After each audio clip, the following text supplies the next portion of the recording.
Jusqu'à 9 heures, Good Morning Business. Il est 7h24 et le secrétaire du comité d'entreprise européen du groupe Suez, Frank Reinhold van Essen, est avec nous. Bonjour. Bonjour. Alors, cette nouvelle journée de mobilisation des syndicats et d'une partie des salariés de Suez, notamment, vous allez aller à Matignon. Oui. Apporter une lettre. Oui. Qu'est-ce que vous allez dire dans cette lettre? À 9h30 tout à l'heure. À 9h30, on va demander pour la seconde fois un rendez-vous à M. Castex, puisqu'il a eu l'imprudence de se prononcer sur le dossier. Et il est favorable au rachat par Veolia. Je pense qu'on lui a présenté d'une manière et à une période où il avait peut-être autre chose à faire. Il s'occupait peut-être plus des masques à l'école et de la rentrée scolaire. Et je pense que peut-être la manière dont il a présenté ces dossiers ont occulté certaines parties ou qu'il n'a pas pris. Enfin, nous, on veut lui exposer notre grille de lecture. Pour nous, salariés Suez, qu'est-ce que ça représente d'être repris par le biais d'une OPA par notre concurrent direct? Alors justement, c'est quoi? C'est le démantèlement de beaucoup d'emplois? C'est une obligation de démantèlement par les autorités de la concurrence.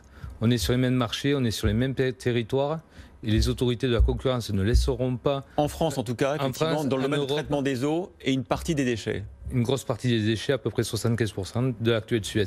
Mais dites-moi, j'ai quelque chose que je ne comprends pas, parce que j'ai pas mal travaillé le dossier depuis plusieurs semaines. Le plan B, c'est pire, c'est-à-dire que à partir du moment où l'actionnaire Engie est vendeur, si c'est pas Veolia qui rachète, ça va être des fonds d'investissement qui là vont vous dépecer. Il n'y aura pas de projet industriel derrière. Ah ben là, je suis peut-être d'accord avec vous. Alors vous allez m'expliquer pourquoi mettre l'ex-Lyonnais des Eaux dans un fonds d'investissement, ça pose pas de problème alors pour M. Frérot. Parce que c'est ce qu'il fait en fait dans le plan A. Pour la partie traitement des eaux pour la France. C'est quand même 11 000 salariés. Quand même, ouais.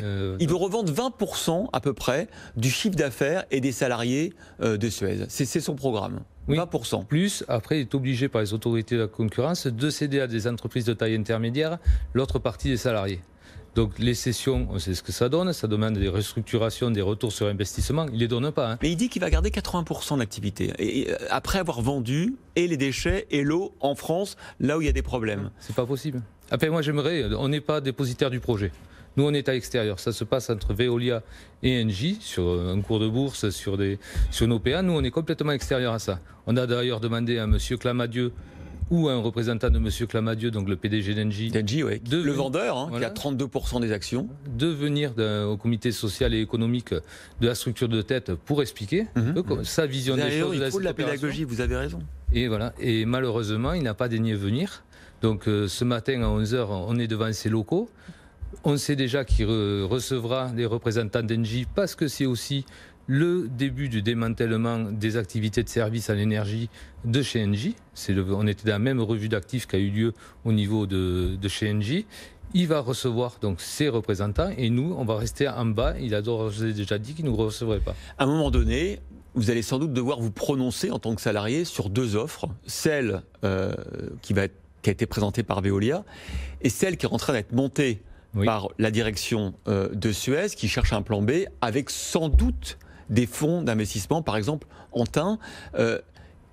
Vous avez dit, certains de vos collègues ont dit que cette offre de Veolia était la pire. Vous êtes sûr? Elle est la pire parce qu'on est sur les mêmes marchés. On fait les mêmes métiers, on est sur les mêmes activités. On ne le fait pas de la même façon, on n'a pas les mêmes solutions. Ce qui vous fait peur, c'est un mariage avec des gens qui se ressemblent. Mais disons, vous avez deux chevaux de course, vous les mariez, au lieu de faire un super crack, on va avoir un percheron. Un beau gros percheron dans sa plaine, là, et les autorités de la concurrence vont demander à ce qu'ils maigrissent. Mais vous n'avez pas peur on va avoir une inertie? Vous êtes sûr, quand on voit les Chinois qui, par exemple, ont pris le traitement des eaux d'ici les Moulineaux, qui sont devenus numéro 2 en Allemagne, vous n'avez pas peur que ce soit les Chinois qui, demain, soient plus forts qu'un petit groupe comme Veolia ou comme Suez? C'est la question de fond. Vous avez deux champions français. Le premier et le second est français. C'est ça. Le premier mange le second. Le second, il est de quelle nationalité après? Oui, il est français. Pourquoi? Parce ça que peut être Urbaser, vous me parlez d'Urbaser. Ça peut être Urbaser.